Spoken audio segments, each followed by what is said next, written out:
Alright, YouTube, the Democratic Party has just said to hell with the little people. We're going to put Tom Perez in charge of the party. Fuck the progressives with Ellison. Fuck the sort of wedge-issue Democrats with some of these other characters. We're going to go for fundraising because it worked so well during the 2016 election. The fact that Hillary Clinton outraised and outspent Trump like 5-1 throughout the entire stint of the campaign, it worked so well. Oh, we won. No, you didn't. That's the point.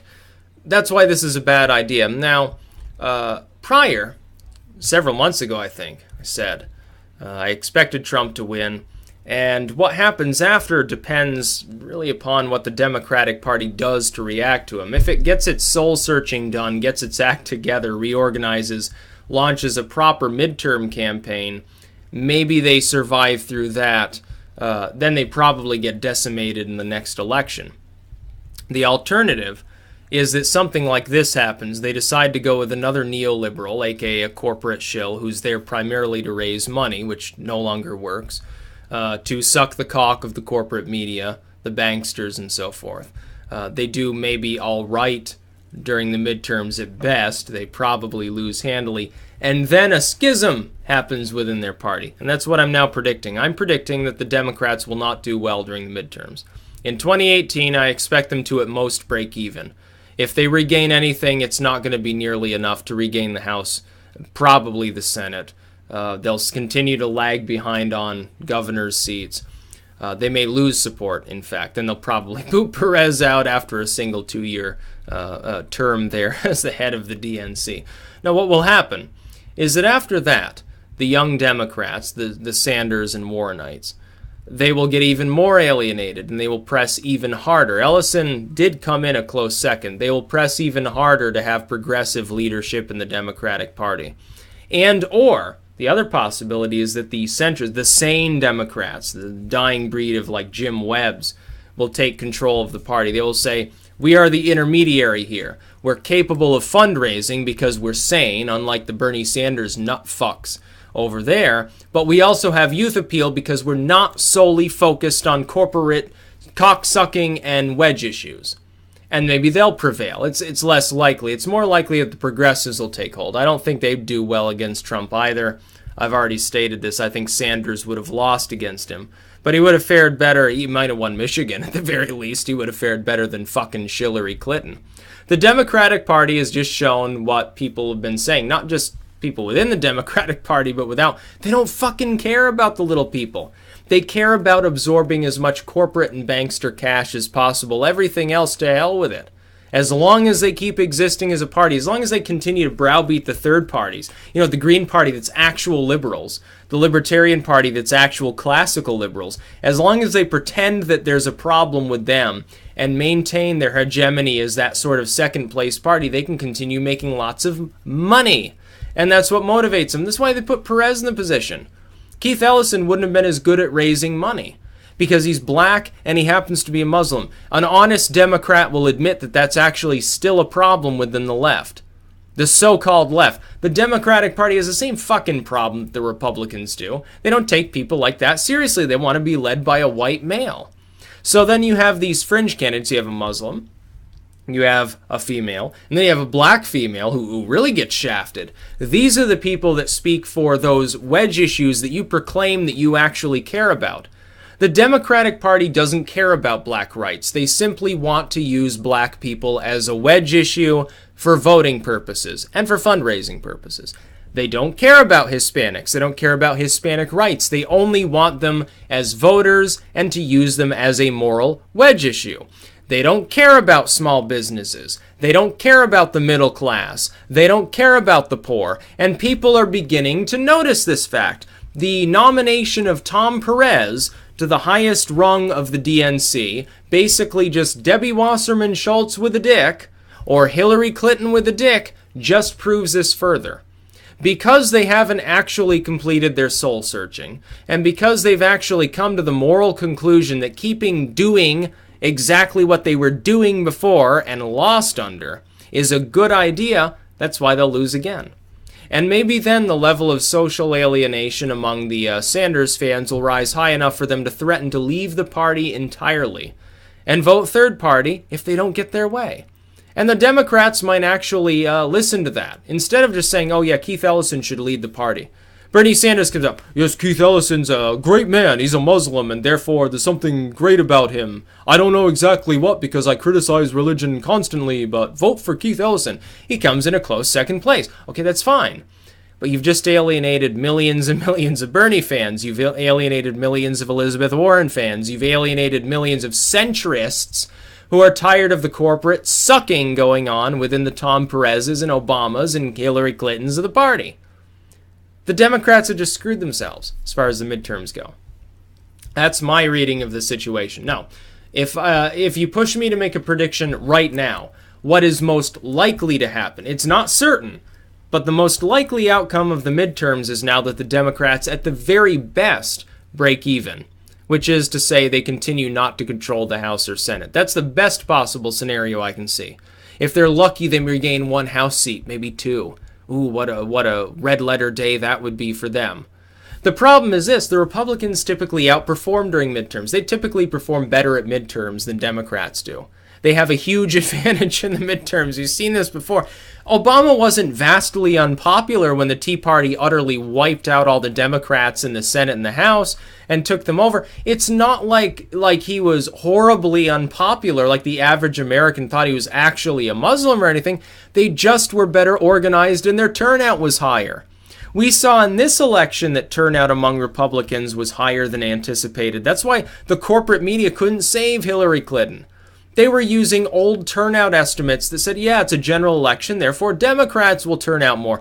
They didn't, because neoliberals are boring. That's the point. That's why she lost. She would have kept at least two of the Rust Belt states and probably Florida if her turnout had been higher. The Democrats would have narrowly won the election. Instead, they lost by an electoral landslide. It doesn't matter what the popular vote is. Popular vote be damned. Trump can pull it off again. He goes into 2020 with the Democratic Party as fractured as it is right now. I don't care that they nominate Perez and say, oh yeah, at least the centrists are on board with our greater interest of maintaining party dominance. He goes into 2020 against a bunch of neoliberals. You know what he's going to do with them? He's going to wipe the floor with them. He's going to utterly annihilate them. Whoever his opponent is, he might not even bother to campaign. He'll say, oh, I'm Donald Trump. That'll be his campaign. Hey, I'm Trump. My opponent is a retard. That'll be his talking point, and he'd still win. He'd win the Rust Belt. All he has to do is bring a handful of jobs back to the Rust Belt, and he maintains it anyway. The Democrats need something else to go after. They need to go after the Southwest, probably in specific. How are you going to do that with somebody like Tom Perez leading your party? Who are you going to choose as a candidate? Are you going to take Hillary Clinton's corpse, slap it on stage, and run that?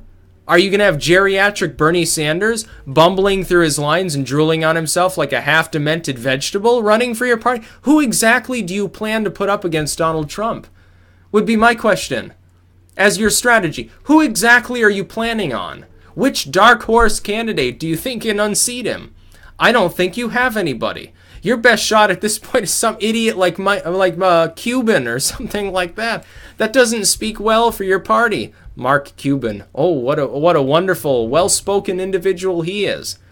Meanwhile, in the next 4 years, well, actually, in just the next 2, you know what's going to happen? That corporate media that tried to prop up Hillary Clinton is going to lose more steam.